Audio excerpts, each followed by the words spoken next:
The rejection email from Nextech Solutions still sat in my inbox 3 months after I'd received it.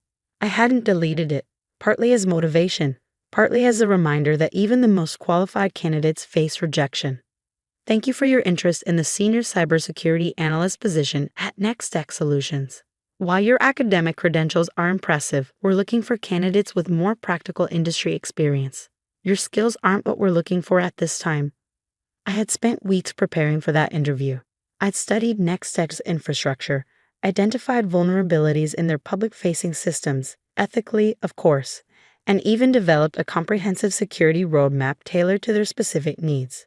During the interview, the technical director, Marcus Webb, had seemed impressed by my analysis. The HR director, Caroline Winters, less so. Your dissertation on quantum-resistant cryptographic protocols is fascinating, Dr. Shah, she had said, reviewing my resume with a slight frown. But at Nextech, we need team players with proven track records in corporate environments, not academics. The rejection stung, especially considering I had turned down 2 other offers while waiting to hear back from them. Nextech was the industry leader in financial technology, and a position there would have been the perfect bridge from my academic career to the private sector. Instead, I had accepted a position with Sentinel Security, a smaller but well-respected cybersecurity firm that recognized the value of my research. Within 2 months, I had been promoted to lead their quantum security division, with a corner office, a substantial salary increase, and the freedom to build my team from scratch. Life had moved on, and I had nearly forgotten about Nextech until my phone rang on a rainy Tuesday afternoon in October. Dr. Arya Shah. The voice on the other end was tense, authoritative. Speaking. This is Lawrence Chen, CEO of Nextech Solutions. That got my attention. CEOs of billion-dollar companies don't typically make personal calls. What can I do for you, Mr. Chen? We need to meet. Today, if possible. We're facing a security situation that requires specialized expertise.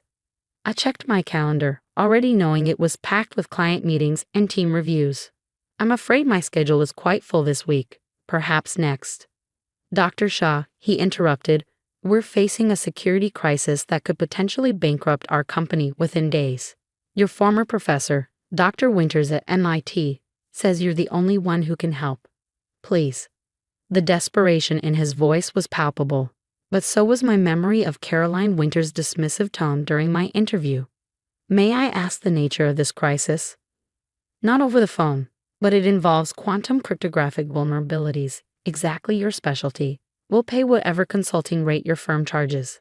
I leaned back in my chair, looking out at the Seattle skyline from my corner office, the office I wouldn't have had if Nextech had hired me. My consulting rate is $15,000 per day, 3-day minimum, paid in advance. A pause. That won't be a problem. 2 hours later, I was being escorted through Nextech's gleaming headquarters in downtown Seattle. The security guards, the receptionists, even the employees rushing through the atrium all shared the same tense expression. Something had the entire company on edge. In the executive conference room, I found Lawrence Chen, Marcus Webb, and to my mild surprise, Caroline Winters. Chen looked like he hadn't slept in days. Webb seemed equally exhausted. Winters simply looked uncomfortable. Dr. Shah, thank you for coming on such short notice, Chen began, extending his hand. I understand our paths crossed during your interview process a few months ago. They did indeed, I replied, shaking his hand firmly. Caroline Winters cleared her throat. Dr. Shah, I want to. Perhaps we should focus on the current situation, I suggested, setting my laptop on the conference table. Mr. Chen indicated this was time-sensitive. Chen nodded gratefully. 3 days ago, we received this message on our secure executive server. He turned a monitor toward me. On the screen was a simple text message. We have quantum computed the private keys to your cryptocurrency holdings. In 5 days, we will empty all wallets unless 30 million USD is transferred to the following account. Technical proof of our capability is attached. Below was a string of highly technical data that made my blood run cold. It wasn't a bluff. Whoever had sent this had indeed managed to use quantum computing to break Nextech's encryption. We manage over $4.3 billion in client cryptocurrency assets, Chen explained. If these attackers have the capability they claim. They do, I interrupted, already analyzing the technical proof. This is legitimate quantum-assisted cryptanalysis. They've broken your elliptic curve encryption. Marcus Webb ran a hand through his hair. That's what our team concluded as well, but none of us specialize in post-quantum cryptography. We've consulted every expert we could find. But quantum-resistant cryptographic implementation isn't a theoretical concept anymore. I finished. It's an immediate necessity, and there aren't many experts who have moved beyond the theoretical. Exactly, Chen confirmed. Which is why Dr. Winters recommended you. She said your dissertation wasn't just theoretical. You'd actually built and tested quantum-resistant protocols. I opened my laptop. I'll need complete access to your systems, your current cryptographic implementation, and every communication you've had with the attackers. Of course, Webb said, sliding a security badge across the table. You'll have level 1 clearance, same as executive leadership. As Webb began briefing me on their systems, I noticed Caroline Winters hadn't spoken since her initial attempt. She sat at the far end of the table, watching me with an unreadable expression. The next 72 hours were a blur of code, coffee, and complex cryptographic implementation. I worked alongside NextX's security team, who were skilled but clearly out of their depth with quantum threats. By the end of the first day, I had confirmed the full extent of the vulnerability. And it was worse than they thought. They don't just have access to your cryptocurrency wallets, I explained during the midnight briefing. They could potentially access every client account, every transaction record, every piece of financial data in your system. My God, Chen whispered. That would destroy us completely. The good news, I continued, is that I've developed a migration path to quantum-resistant algorithms. We can implement it before their deadline, but it will require taking your entire system offline for 12 hours. 12 hours? Webb looked horrified. We process over $50 million in transactions every hour. Our clients will still have their assets when this is over, I cut in. The alternative is losing everything. Chen didn't hesitate. Do it. At 2 a.m. on the second day, as I was coding the core migration protocols, Caroline Winters appeared with 2 cups of coffee. Thought you might need this, she said, placing one beside my laptop. Thank you. She lingered, watching me work. Finally, she spoke. I made a mistake, Dr. Shah. 3 months ago. I continued typing, not looking up. We all make mistakes, Ms. Winters. I prioritized a certain type of experience over actual expertise. I dismissed your academic background as theoretical when it was exactly what we needed. She paused. I'm sorry. I stopped typing then, turning to face her. Apology accepted. Just like that? I shrugged. Holding grudges takes energy I don't have right now. Besides, your mistake led me to Sentinel, where I've been able to build something important. She nodded thoughtfully. Would you consider coming to work for us after this? Lawrence has authorized me to offer you any position you want, at whatever salary you name. I had to laugh at that. 3 months ago, I would have accepted your original offer without negotiation. Now, I'm afraid that ship has sailed. She nodded again, accepting this without argument. Then we're fortunate to have you as a consultant, at least. On the third day, at exactly 3 p.m., we initiated the system migration. The entire executive team, a board of directors, and a dozen anxious department heads crowded into the command center as NextX's entire financial ecosystem went offline.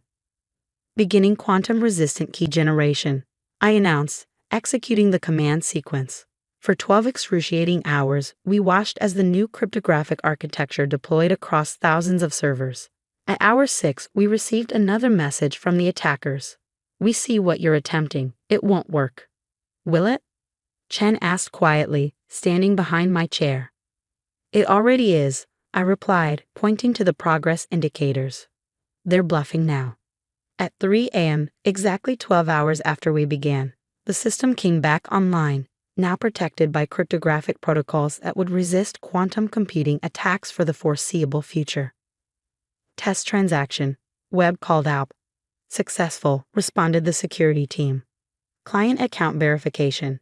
Integrity confirmed across all accounts. The room erupted in applause. I sat back in my chair, exhausted but satisfied. We had migrated $4.3 billion in assets to a quantum-secure environment in just 3 days, something that would normally take months of planning and implementation. As the celebration continued around me, Lawrence Chen approached with a check in hand. $45,000 as agreed, he said, handing it to me, plus a $100,000 bonus for saving our company. I accepted the check with a nod. You might want to consider investing some of that $4.3 billion in a more robust security team. Actually, he replied, I was hoping to invest in you. Not as an employee. I understand you're happy at Sentinel, but perhaps a security partnership between our companies, your team providing specialized quantum security consulting to ours. It was a good offer, one that would benefit both companies. I'd be open to discussing that. As I packed up my equipment, Caroline Winters approached one last time. I've learned an expensive lesson about recognizing talent, she said, one I won't forget. The best recruiters know that true expertise doesn't always fit into neat boxes, I replied. Sometimes the theoretical becomes practical overnight, like quantum computing threats. Exactly like that. Outside, the rain had stopped and the early morning sun was breaking through the clouds over Seattle. My phone buzzed with a text from my team at Sentinel, checking on my progress. I typed a quick reply. Crisis averted. Potential new client secured. Be ready for partnership discussions when I return. As my cab pulled away from NextX's headquarters, I allowed myself a moment of reflection. 3 months ago, standing in the same building, I had felt the sting of rejection. The implication that my skills weren't valuable enough, practical enough, corporate enough. Now I was leaving as the expert who had saved a billion-dollar company from disaster, commanding fees that reflected my true value, and potentially establishing a partnership that would benefit my team at Sentinel. Sometimes rejection isn't a closed door. It's the universe redirecting you to where you truly belong, preparing you for the moment when those who rejected you need you most. And when that moment comes, it's not about revenge or gloating. It's about showing up with the expertise they fail to recognize, providing the solution only you can offer, and knowing your worth isn't determined by someone else's failure to see it. 3 days after saving NextX, I received an email from Lawrence Chen. The subject line read, Partnership Proposal, NextX and Sentinel Security. The opening paragraph made me smile. Dear Dr. Shah, your skills are exactly what we're looking for.